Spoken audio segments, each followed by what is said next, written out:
दोस्तों नमस्ते, मैं सुशील कुलकर्णी, आप देख रहे हैं एनालाइजर न्यूज हिंदी।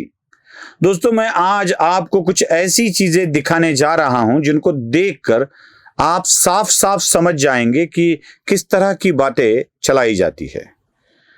एक तो भारतीय जनता पार्टी के निशिकांत दुबे, जिन्होंने कोर्ट पर एक टिप्पणी की और उस टिप्पणी में कहा कि कोर्ट अपनी मर्यादा में रहे। न कि सिर्फ निशिकांत दुबे, रामदास अठवले जो राज्य मंत्री है सामाजिक न्याय विभाग के, उन्होंने भी लगभग यही बात कह दी थी।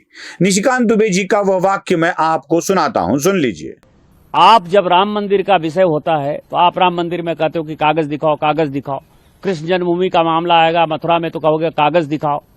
आप जब शिव की बात होगी, ज्ञान वापी मस्जिद की बात आएगी, कागज दिखाओ। मुगलों के आने के बाद जो मस्जिद बने हैं उसके लिए कहते हैं कि आप कागज कहां से दिखाओ। इस देश में धार्मिक युद्ध भड़काने के लिए केवल और केवल सुप्रीम कोर्ट जिम्मेवार है। सुप्रीम कोर्ट का एकमात्र उद्देश्य है show me the face will show you the law. Supreme court अपनी सीमा से बाहर जा रहा है। सुप्रीम कोर्ट की सीमा यह है कि भारत का संविधान जिस कानून को बनाया उस कानून की उसको व्याख्या करनी है, और यदि वो व्याख्या नहीं कर सकती है और सब कुछ के लिए सुप्रीम कोर्ट जाना है तो इस संसद का कोई मतलब नहीं है, विधानसभा का कोई मतलब नहीं है, उसको बंद कर देना। यह सुनने के बाद हमें ऐसा लगता है कि कोर्ट पर टिप्पणी करने वाले निशिकांत दुबे, इनको ऐसी नहीं करनी चाहिए। हालांकि भारतीय जनता पार्टी ने भी इसके बारे में साफ साफ कह दिया। जेपी नड्डा जो भारतीय जनता पार्टी के अब जाने वाले अध्यक्ष है, उन्होंने कह दिया कि ये दुबे जी का व्यक्तिगत मत है। चलो बीजेपी की बात संभाले, हमें उससे कुछ लेना देना नहीं है। लेकिन ऐसी ही बात कौन कौन लोग कहते हैं, जरा आपको ठीक से दिखा देता हूं।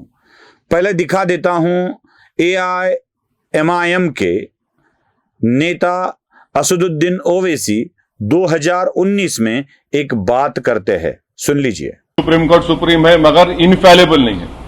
हमको किसी से खैरात की जरूरत नहीं है 5 एकड़ जमीन की, और हम इससे सेटिस्फाइड नहीं है। मुझे क्या राइट नहीं है यह कहने का कि मैं सुप्रीम कोर्ट के फैसले को जो आया है उससे सेटिस्फाइड नहीं हूं। क्या हिंदुस्तान के संविधान में मुझे इसकी इजाजत नहीं है? क्या मैं कंटेम्प्ट ऑफ कोर्ट कर रहा हूं? क्या हिंदुस्तान में फ्रीडम ऑफ एक्सप्रेशन नहीं है? असदुद्दीन ओवैसी की यह बात हमें साफ साफ पता चलती है कि वह राम मंदिर के मामले में कोर्ट का फैसला मानने से इनकार कर रहे थे। मैं उसका पक्ष में नहीं हूं, मैं कोर्ट के आदेश को नहीं मानूंगा, यहां तक की बात वो कह दे रहे थे। अब यही असदुद्दीन ओवैसी 2025 में सुप्रीम कोर्ट के पक्षधर हो जाते हैं। देखो भाई कैसे हो जाते हैं, सुन लो आप। अवाम में भी जा रहे नहीं, कोर्ट कानून कैसे बनाएगा? अरे जालिमों, सुप्रीम कोर्ट का जजमेंट कानून का मौकफ रखता है। पढ़ो। इस तरह धमकी देना अदालत को, आइन पर एक फ्रॉड कर रही है और डरा रही है। रिलीजियस वार की धमकी बीजेपी दे रही है। सुना? अब सुप्रीम कोर्ट के बारे में इन्हें इतना प्यार 2019 में कहां चला गया था, यही एक दिक्कत है। दरअसल बात ऐसी है कि ओवैसी को ऐसी पलटी खाना बहुत पसंद है। वो हमेशा ऐसी पलटी खाते रहते हैं। एक बार उन्होंने इन लोगों ने पूछा था कि वेस्ट बंगाल में हो रही हिंदुओं की हत्याओं का आप क्या कहते हैं, तो उन्होंने मैं वेस्ट बंगाल के सरकार का प्रवक्ता नहीं था यह कहा था। सुन लीजिए। मैं वेस्ट बंगाल गवर्नमेंट का स्पोक्स पर्सन नहीं हूं ईश्वर रेड्डी साहब, अनफॉर्चुनेटली। नहीं, मैं किसी गवर्नमेंट का भी स्पोक्स पर्सन नहीं हूं। वेस्ट बंगाल की जो सरकार है उनके पास कॉम्पिटेंट लोग हैं और मुझे यकीन है कि वो कॉम्पिटेंट लोग आपके सवाल का बेहतरीन जवाब दे सकते हैं। और आपको सिर्फ एक टेलीफोन कॉल करना है उनको, आप कॉल करो, बोल देते हैं। सुना?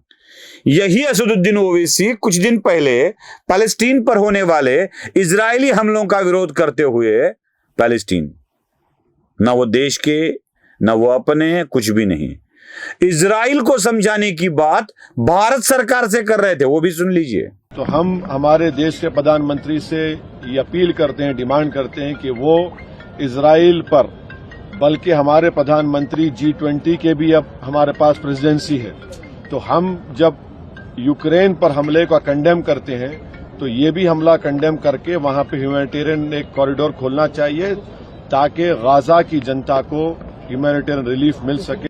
ये होता है दोगलापन। बस इतना दोगलापन समझ के हमें चुप नहीं बैठना होगा। जो बात हिंदी में निशिकांत दुबे बोल रहे थे, वही बात अंग्रेजी में इंदिरा गांधी कई बार बोल चुकी है। जरा सुन लीजिए ठीक से। How does Mr. Shah know what is happening in the political world? What are the forces at work which want to destroy a developing economy? Is a judge competent to decide that? Then why have democracy? Why have elections? Why have political people in power? How does Mr. Shah know what is happening in the political world? What are the forces at work which want to destroy a developing economy? Is a judge competent to decide that? सुना, कुछ अंश दिखाया मैंने आपको इसलिए कि आप समझ पाओ। ये दोगली राजनीति होती है, ये दोगली राजनीति होती है। मतलब जब लोग करे, वो कहावत है ना, हम करे तो कैरेक्टर लीला, वो करे तो रास लीला, ऐसी बात है। सुप्रीम कोर्ट पर हमले कई बार किए जा चुके हैं, यहां तक कि राजीव गांधी ने भी संविधान बदल देने की बात की थी। इंदिरा गांधी ने सुप्रीम कोर्ट के फैसले को बदल दिया था, राजीव गांधी ने सुप्रीम कोर्ट के वो शाहबानों वाले मामले में बदल दिया था। सुप्रीम कोर्ट की ना सिर्फ बात की थी, बल्कि उनके फैसले को कानून बनाकर बदल दिया गया था।